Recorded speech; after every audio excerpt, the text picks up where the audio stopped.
Jai Kali Jai Jai Gorakh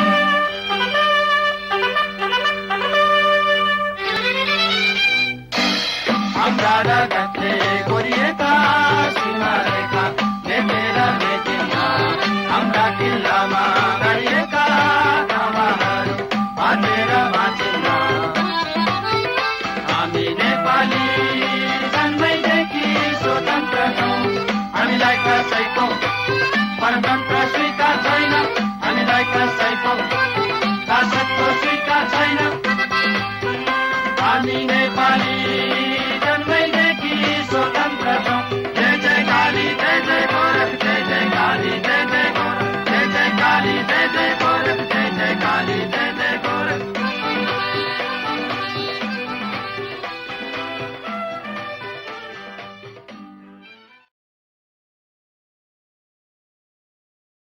Hello, Namaste, good afternoon. Welcome to Distant Learning Program. I am your facilitator, Indra Shah. Today I am going to teach you the poem, The Road Not Taken. Dear students, you did see in the previous class that we had discussed the poem line by line. At once again, a quick recap I want to just do here. So as you know, the road not taken, a lot of things we had discussed in the previous class. So let's see how it can be presented in a picture. What is the dilemma of the poet? What is the confusion of the poet? Why he is not able to take a decision in the very beginning? So what happened? This is the road, and as he walks along, when he comes here, he happens to see the road branching off. Now look at here, when the road branches off, now he stands there still. He now thinks which way to be taken. So he stands here. He stands here and watches as long as he could. And he watches until he cannot see further. So what happens while he is watching, when he sees the distance, far in the distance, he happens to see the road bent. And of course, he cannot see the bent road. And that bent road further goes into undergrowth. So it gets further into deep forest. So he cannot just see. So what happens? It's a very human nature, because easy things never appeals us. People like adventures, because when you do easier thing, it just not hits your ego. But when you do something challengeable, something adventurous, it boosts your ego. Therefore, what happens? He stands there for a while. He watches, he meditates, he ponders a lot now which way to take, and then finally he decides to take the other way. He chooses the other path. So here he believes he has come out of his dilemma. But as he further walks, what he happens to find is that the both roads are the same. In the beginning, when he chose the road, he thought it was not traveled by, it was not trodden, it is fresh, it is newer. But as he goes a little further, he finds no, it is like the other road as well. It is, both are traveled. So, and then he walks further. Then he walks further and he finds both roads are traveled. But that very day when he was walking, that very day nobody had trodden, nobody had stepped, because there were no signs and traces of stepping there. So he continued. But when he was on the other way, at the same time his dilemma was not completely disappeared, because he thought the another is still there. So what happens? It's a human nature. When we have to make a choice between two, we have to choose one, but other always challenges. So we tend to see that as well. This is a human nature. So, and what he believes, he has, though he has taken the other, another is left to travel by, but he knows, his intuitionally he understands that one way, one path leads to another, just like one thought leads to another, one idea leads to another idea. So likewise he thinks, if he happens to follow the path he has been following, will take him further away from the one he has left, and who knows whether he is going to able to return to this one or not. So, and so he says further, traveling further, he says that one day he would be there to tell a story of his adventure or of his path he has chosen. So dear students, if you should not understand this road literally, there is a metaphor, there is a symbolism. This is the path of life. In the life as well, we choose the path, we have to take a track. So we cannot go along only one. A lot of choices come, and you have to be always careful to choose the path, right path, and you must be conscious, because when he walked the way, he felt that it is not so easy. Both, whichever path you choose, your devotion, your hard work is necessary. So he takes that very seriously, and he says that I took the one less traveled by, and that has made all the difference. So let's see questions answered. Reading comprehension. Fill in the blanks using suitable words from the box. You may need to use one word twice. Less traveled, road, roads, decision, difference, a speaker, difficult, dilemma, choices. The poem is about, you know very well, the poem is about the confusion about making a choice. A person cannot be a choiceless. The poem is about a dilemma that the speaker has faced. Another is, he has choices between two roads.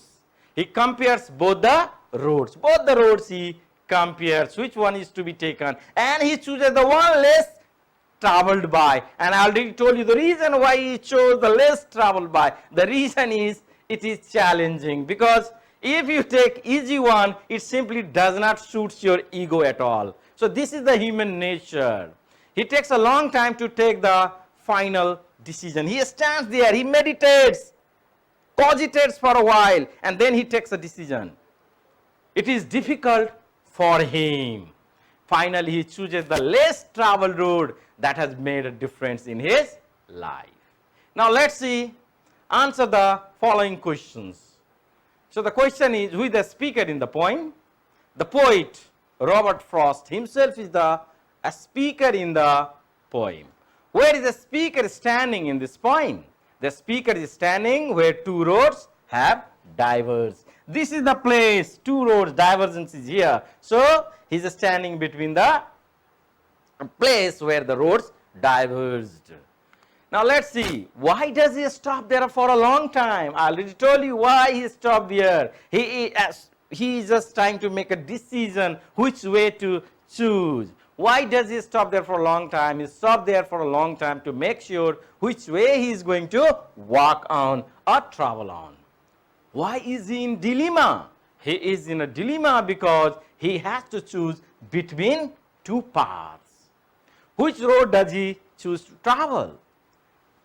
And he chooses to travel the other. At one time you cannot travel both, so he chooses to travel the other. Why does he leave the other one? Let's see, why does he leave the other one? Because there is a line, being one traveler he cannot travel both. There is a line given in the poem itself. Why does he leave the other one? He leaves the other one for another day. Is the speaker optimistic? Is the speaker hopeful? How can he say this? No, he is not. He is in a dilemma. Yes, he is in a dilemma. We can say this from the line, oh, I kept fast for another day. Still he is saying, I kept for another day. And he is not sure the path he has taken is going to make all the difference in his life or not. So at the time he was taking a decision, and at the time he took a decision and traveled further, uncertainty was prevailing in his mind. So we can say this from the line, oh, I kept the first for another day, act knowing how way leads on to way. Means one path leads to another, and when you go on, how can you come back? Coming back becomes impossible. So in that sense it is being said. Do you think he has made a right decision? Yes, he has. It has made all the difference in his life. Ultimately, in the end, we know that when he says that decision made all the difference in his life, so ultimately he knows, eventually he knows that, but he is in a confusion in the very beginning. Yes, he has. It has made all the difference in his life. What do you think the roads refer to? The roads refer to the journey of life. This is not only the literal. The roads refers to the journey of life. In the journey of life, day-to-day life, we have to take a decision. We can never become decision-free, choiceless. We have to be with one idea. So when you go to sleep, only you can become choiceless. And when you wake up, with the waking up, your choices start. So you have to be alert all the time. In that perspective as well, you have to see this poem. What is the central idea of the poem? The central idea of the poem is about the choice one has to make in their life. All the time, we have to be very, very careful in making a decision. One wrong decision can lead to another wrong decision. So one right decision can lead to another right decision. Therefore, we have to be very, very careful, full of presence of mind should be there. Okay. So dear students, this is how we happen to complete this poem. Now we are heading to the next poem that is in your textbook, and the title of the poem is I wandered lonely as a cloud, You know perhaps what cloud is. You can see in the sky there is cloud, and this poem is written by William Wordsworth. He is a British poet, English poet, and he loves the nature. He loves the nature.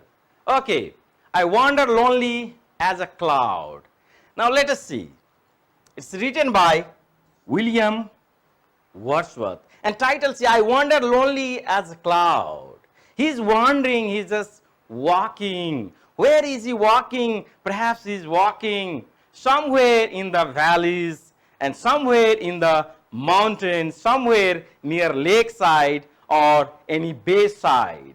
Okay, he is lonely, as the title of the poem. He is lonely, he is all alone. He is completely alone. Nobody is accompanying him there. So let's see in the poem.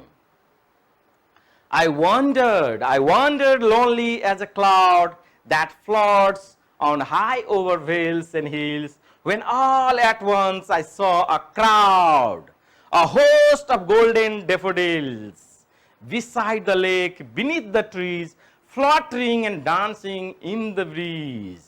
I wander lonely as a cloud is the title itself, that floats. So he happens to see, when he was wandering, in his wandering in the mountain, he happens to see, that floats on high over vales and hills. What he happens to see? He happens to see the cloud in the sky. Just put yourself there. So this is the mountain and hills, and perhaps this is a water mass. This is a water mass, and some trees were also there. And he is walking all alone. He is not being accompanied by anyone. And while he is walking there, look at here what happens. I wander lonely as a cloud that floats high over vales and hills. So he compares himself with that floating, flying clouds, and those clouds are here over the vales and valleys, hills. When all at once I saw a crowd. What happened? He happened to see a crowd. It's not a crowd of human beings. It's not a crowd of human beings. I saw a crowd. So look at it. It is personification. Something is being personified. Something is being compared with human being. What is that? What is that object? Let us see. All at once I saw a crowd, a host. Host means multitudes, many, a large in number. When all at once I saw a crowd, a host of golden daffodils. Daffodils, a beautiful water plant. So I happened to see blooming daffodils, and it was golden in color. And there were not just one, a host of golden daffodils. And in the previous line itself, you can see, I saw a crowd of golden daffodils. So daffodils were not one in number, two in number, but it was multitude. It was in thousands and thousands. And where? Beside the lake. This is the lake. So those daffodils were here. Those daffodils were here, and they were thousands and thousands in number. Dear students, just picturize yourself being there. A host of golden daffodils beside the lake, beneath the trees. So trees might have been standing there, and the corner of the sea, let us say corner of the lake, might have passed under the tree as well.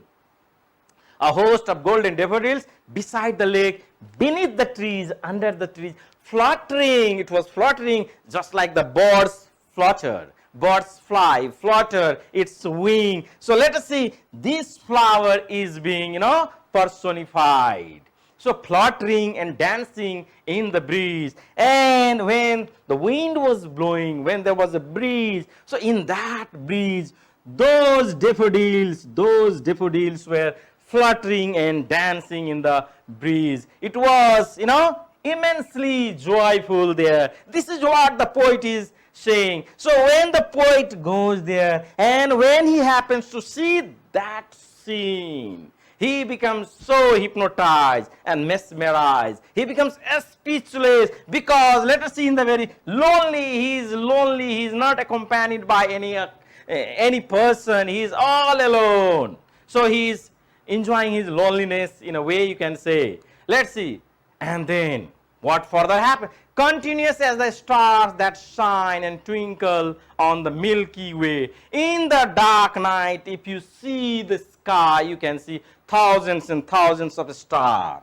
Thousands and thousands of stars twinkling in the sky. So that here the daffodils has been compared with that twinkling stars. Why twinkling stars? Why it has been compared with the stars? Because just as the sky is covered by thousands and thousands of stars, likewise this lake has had thousands and thousands of daffodils, and they are fluttering and dancing in the breeze. So continuous as the stars that shine and twinkle on the Milky Way. Milky Way, one path where you can see thousands and thousands. Likewise, those daffodils were there in the lake, dancing and fluttering in thousands in number. They stretch in never-ending line. So those daffodils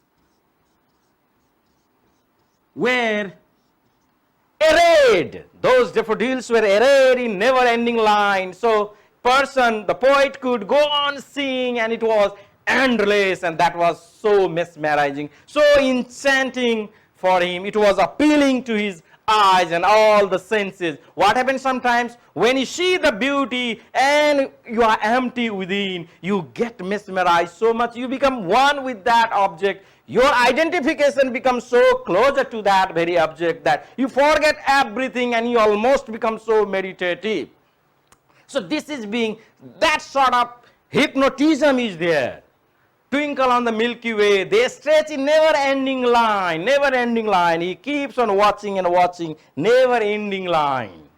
Along the margin of bay, this is the lake. So along the line, he happens to see on the margin at the bank of the,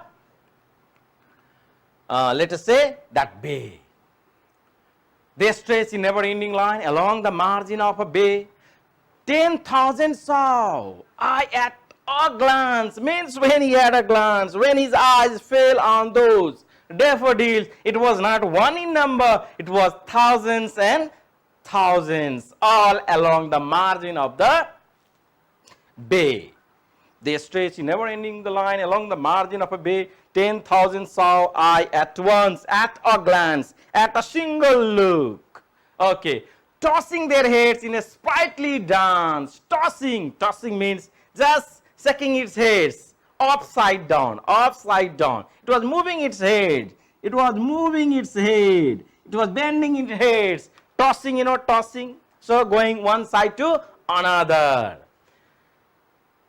Tossing their heads in a sprightly dance. A sprightly dance means it was full of vigor, full of enthusiasm, full of, excitement was there. So that flowers, those daffodils were, completely in bliss, you can say, in a way.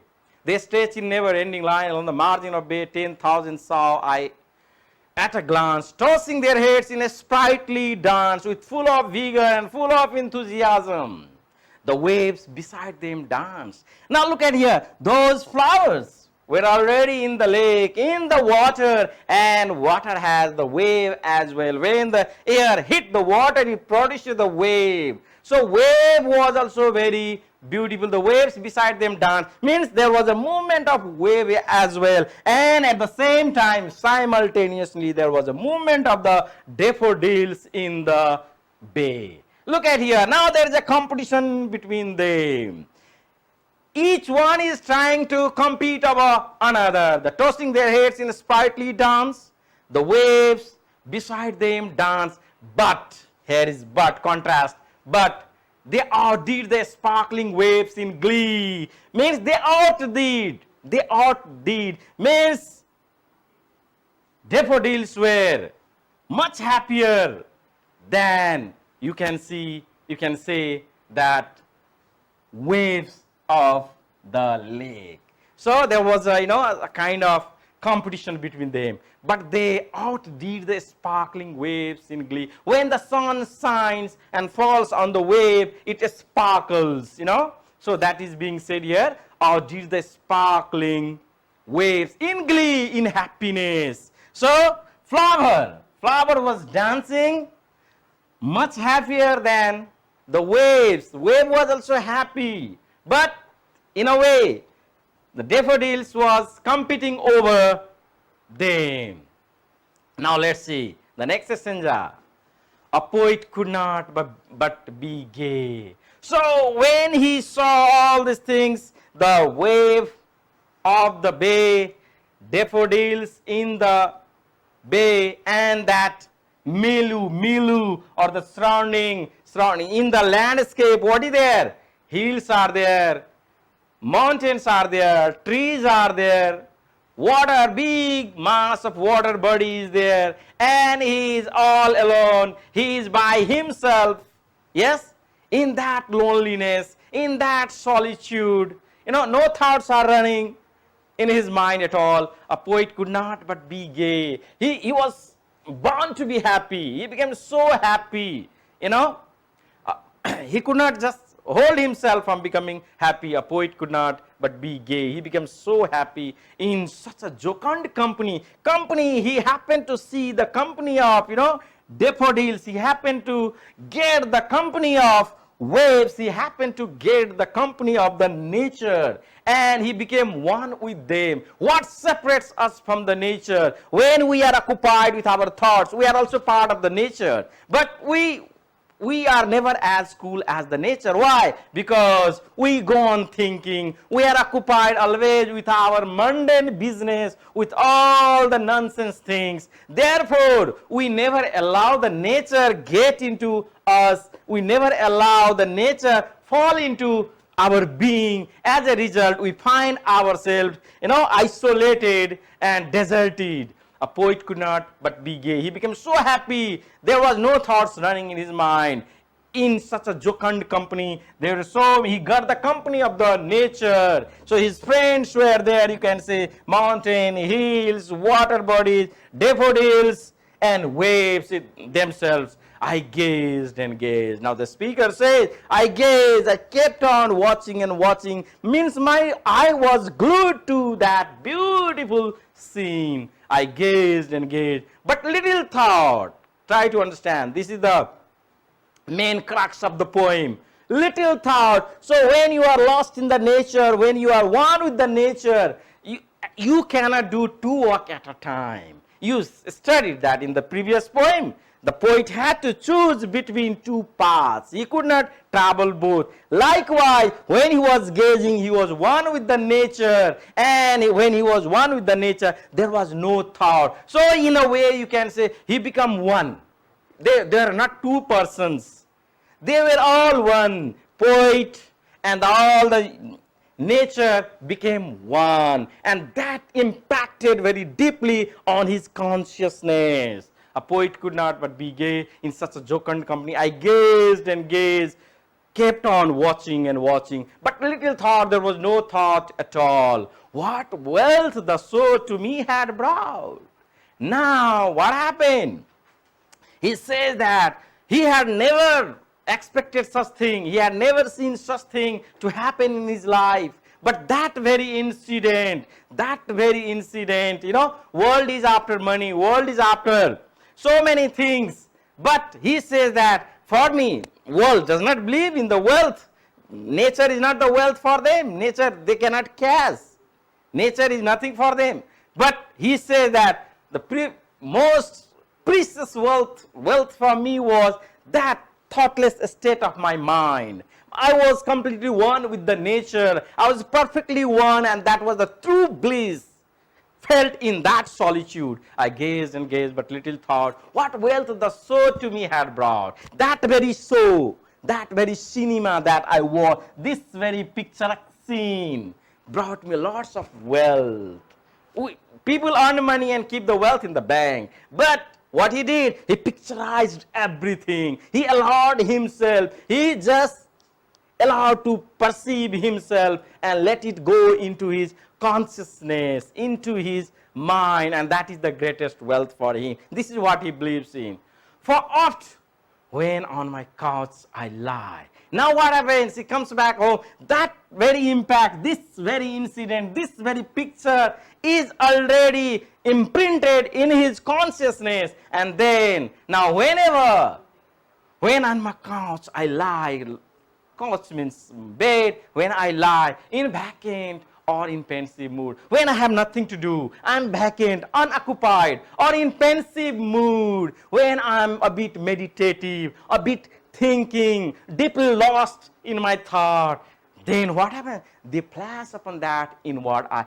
This scenario, this scene, exactly flashes, camera flash. So likewise it comes and surfaces in his mind. They flash upon that inward eye, from within, because he had gone there. He had drunk that nature, you can say, and whatever you eat, you become that. So what he ate, what he drank, what he perceived, those things he perceived. So he put in those things, and whatever you have put in is reflected outside.